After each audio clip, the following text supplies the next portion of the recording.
എന്താ കടലിലും അർത്താലും. ക്ലീറ്റസേ, ക്ലീറ്റസേ, ഇവനിത് എവിടെ പോയി കിടത്തിയ? ക്ലീറ്റസേ, ക്ലീറ്റസേ, ഇവനിത് എവിടെ പോയി? ക്ലീറ്റസേ,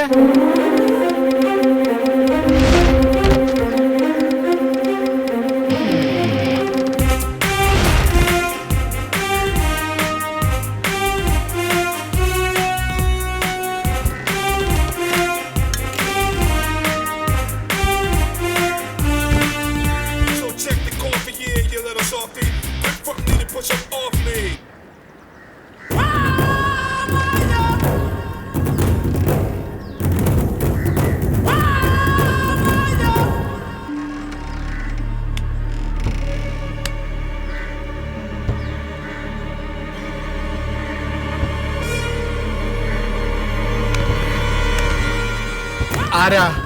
എന്താ? ആരാ നീ അറിയണ്ട പ്രഭാരവർമ്മേ. വന്ന കാര്യം പറയാം. ഈയെ കൊച്ചിയിൽ കച്ചവടം ചെയ്തിരുന്നില്ലേ 3-4 കൊല്ലം മുന്നേ? അന്നൊരു സേട്ടുവിന്റെ കയ്യിൽ നിന്ന് കായ് വാങ്ങിയിരുന്നില്ലേ കടായിട്ട്? അതെത്ര? 50. വെറും 50? 50 ലക്ഷം. എന്നിട്ട് നീ മുങ്ങി നയാ പൈസ കൊടുക്കാതെ. ഇതൊക്കെ തിരക്കാ താനാരാ?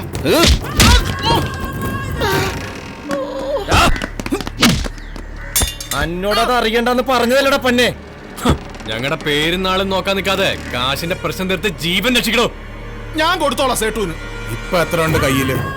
2 ലക്ഷം. ബാങ്കിൽ അടയ്ക്കാനാ. എടുക്കടാ. ഇല്ല, ബാങ്കിൽ അടയ്ക്കാനാ. എടുക്കാനാ പറഞ്ഞത്. ഇല്ല, ബാങ്കിൽ അടയ്ക്കാനാ. എടുക്കടാ കായ്. കായെടുക്കാൻ. അയ്യോ, എടുക്കല്ലേ, എടുക്കല്ലേ. അയ്യോ പ്ലീസ്.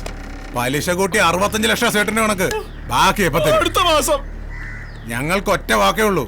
തന്നില്ലെങ്കിൽ പ്രഭാരവർമ്മേ പിന്നെ ഈ സുഖീവാങ്ക് കേൾക്കൂല കേട്ടോടാ.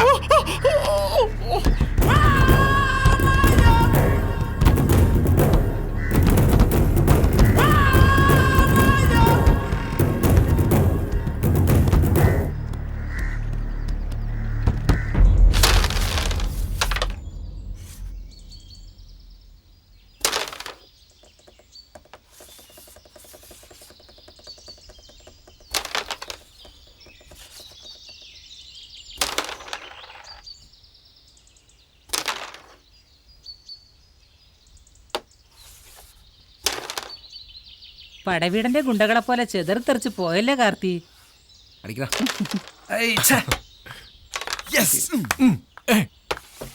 അടിക്കി.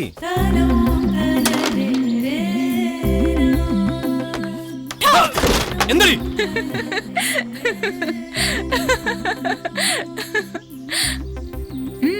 എന്താ വല്ലാത്തൊരു നോട്ടം? നീ ഇങ്ങനെ ചിരിക്കല്ലേ ശ്രീകുട്ടി, ഞങ്ങളുടെ കൺട്രോൾ മുഴുവൻ പോവും. ഞങ്ങളുടെ അല്ല നിന്റെ. ഒരു പെണ്ണിനെ ചിരിയാണ്ടാ പോണ കണ്ടുള്ളാണെങ്കിലേ അതങ്ങോട്ട് പോട്ടട ക്രിസ്റ്റി. നീ ജോലിക്കൊന്നും പോയില്ലേ മോളെ? പോയില്ലേ ചേച്ചി. ഇന്നലെ എന്റെ ആദ്യത്തെ ശമ്പളം കിട്ടി. ആഹാ, വഴിപാട് നടത്താൻ അച്ഛൻ ലീവ് എടുപ്പിച്ചു. അപ്പൊ ചെലവൊന്നും ചെയ്യുന്നില്ലേ? അതല്ലേ ഇത്, നല്ല ഉഗ്രൻ പായസം. ഉഗ്രൻ, നല്ല തേനെന്റെ മധുരം. നിങ്ങളെ പറ്റി പറയുമ്പോ നാട്ടുകാരുടെ വായിൽ നല്ല തേൻ ഒഴുകുക അല്ലേ ചേച്ചി? അത് ശരിയാ. കളി ജാൻസി ചേച്ചിയുടെ വീട്ടില് എക്കാലം ഇങ്ങനെ താമസിക്കാന്നാണോ വിചാരം? അവര് താമസിച്ചോട്ടെ മോളെ, എത്ര കാലം വേണേ താമസിച്ചോട്ടെ. ഞാൻ ഒറ്റാൻ തടി മുച്ചാൻ വയറ്. ഇവര് വന്നേ പിന്നെ ആരൊക്കെ ഉണ്ട് തോന്നല. അതല്ല ചേച്ചി ഞാൻ ഉദ്ദേശിച്ചത്. ഇങ്ങനെ തിന്നും കുടിച്ചും തല്ലുണ്ടാക്കി എത്ര കാലം ജീവിക്കാന്നാ? ഉപദേശം വിളമ്പാനാണോ ആദ്യം പായസം കുടിപ്പിച്ചത്? ശ്രീകുട്ടി ചോദിച്ചില്ല എന്താ കാർത്തി തെറ്റ്? നിങ്ങൾക്കും വേണ്ട ഒരു ജീവിതമൊക്കെ. 5 കല്യാണം കഴിപ്പിച്ച് ഇവിടെ തന്നെ നിർത്തിയാലോ എന്ന് ചിന്തിച്ചു തുടങ്ങി നാട്ടുകാര് അല്ലേ ചേച്ചി? ഞങ്ങൾക്ക് എതിർപ്പൊന്നുമില്ല. ഇതിലിപ്പോ ആരോടാ ശ്രീകുട്ടിക്ക് താല്പര്യം? തമാശക്ക് ചോദിച്ചാന്നറിയാം, എന്നാലും പറയാം. നിങ്ങൾ 5 പേരെ എനിക്കിഷ്ട.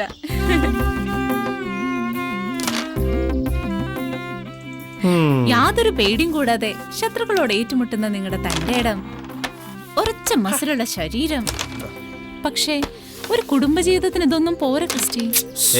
വിദ്യാഭ്യാസവും മാന്യമായ തൊഴിലും നല്ല സ്വഭാവമുള്ള ഒരു ഭർത്താവിനെയാണ് ഏത് പെണ്ണും ആഗ്രഹിക്കുന്നത്. ന്യൂ ജനറേഷൻ പെൺകുട്ടികളും സമാധാനമുള്ള ജീവിതം തന്നെയാട്ടോ ആഗ്രഹിക്കുന്നത്. ഞാൻ വരട്ടെ ചേച്ചി. ശരി മോളെ. അതെ, എന്ന് കരുതി നമ്മുടെ ഫ്രണ്ട്ഷിപ്പിന് മാറ്റമൊന്നുമില്ല കേട്ടോ. ബൈ. അങ്ങനെ ആ പ്രതീക്ഷയും പോയി.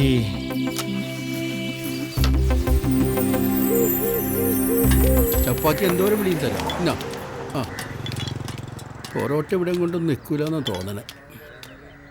എന്ത് തീറ്റ ഇത്? ഇതെന്താ തീറ്റ മത്സരം? തല്ലുകാരും ലോഡിങ്ങാരും നല്ലോണം തിന്നണം, എന്നാലും ആരോഗ്യം മെയിൻറ്റെയിൻ ചെയ്ത് ബോഡി നല്ല സ്ട്രോങ് ആയിട്ട് വെക്കാൻ പറ്റൂ. എന്നെ പോലെ. ഇതെന്താ പതിവില്ലാണ്ട്? പടവീടന്മാരുടെ വണ്ടിയാണല്ലോ.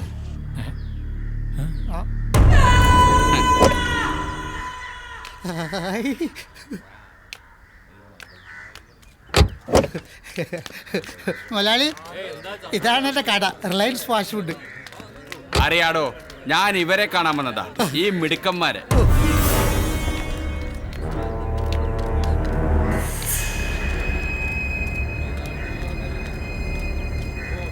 നിങ്ങൾ എൻ്റെ കൂടെ നിൽക്കുക പിള്ളേരെ. തല്ലാനും കൊല്ലാനൊന്നും പോണ്ട. എൻ്റെ പേഴ്സണൽ സ്റ്റാഫ് എന്നോ ബോഡി ഗാർഡ് എന്നോ ഏത് പോസ്റ്റ് വേണമെങ്കിലും എടുത്തോ. നിങ്ങളുടെ ഏത് ആവശ്യവും ഞാൻ സാധിച്ചു തരും. അങ്ങനെ ഒരു മുതലാളിമാരുടെയും സഹായം തൽക്കാലം ഞങ്ങൾക്ക് വേണ്ട. അങ്ങനെ അങ്ങ് തീർത്ത് പറയാതെ കാർത്തി, തീരെ പ്രതീക്ഷിക്കാതെ ചിലപ്പോ എൻ്റെ സഹായം നിങ്ങൾക്ക് വേണ്ടി വരും. അങ്ങനെയാണെങ്കിൽ ഞങ്ങൾ ഈ നാട് വിടും. ആ ചൂളും കസേരയും തകർക്കില്ലടാ പഠിച്ചോനെ.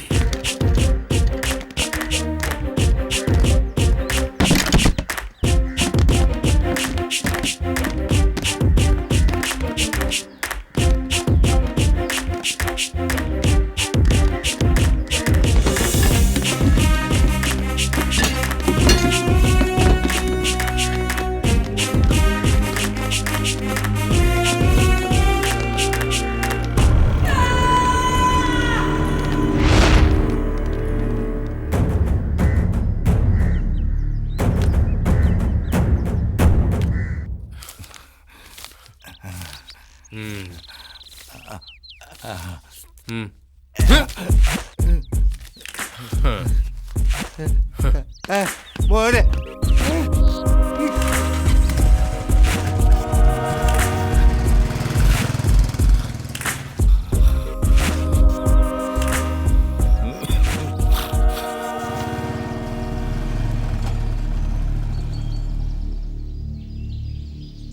ആ വിക്കി, നമ്മുടെ കാർത്തി അണലീന്റെ വീട്ടിൽ നിന്ന് പോണ കണ്ടല്ലോ. ഓൻ അവിടെ എന്താ കാര്യം? ഇലാഹി, കാർത്തി അവനെ കണ്ടോ?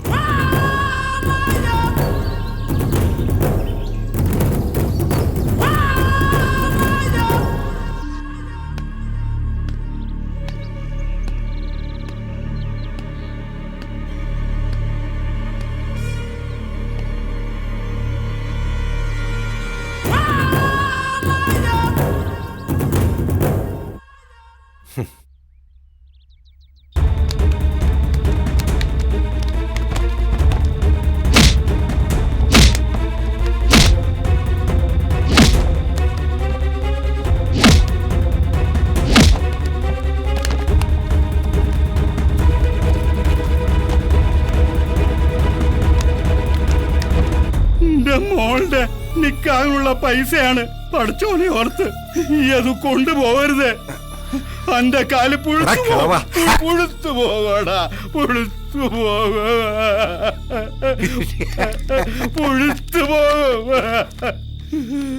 എന്തൊക്കെ വഴുന്നേക്ക്. മോളുടെ നിക്കാതെ ഞമ്മള് നടത്തി തരും. ഓന്റെ അടുത്ത് പടച്ചോൻ ചോദിച്ചോളൂ. മിക്ക വിഷമിക്കണ്ട. വാ.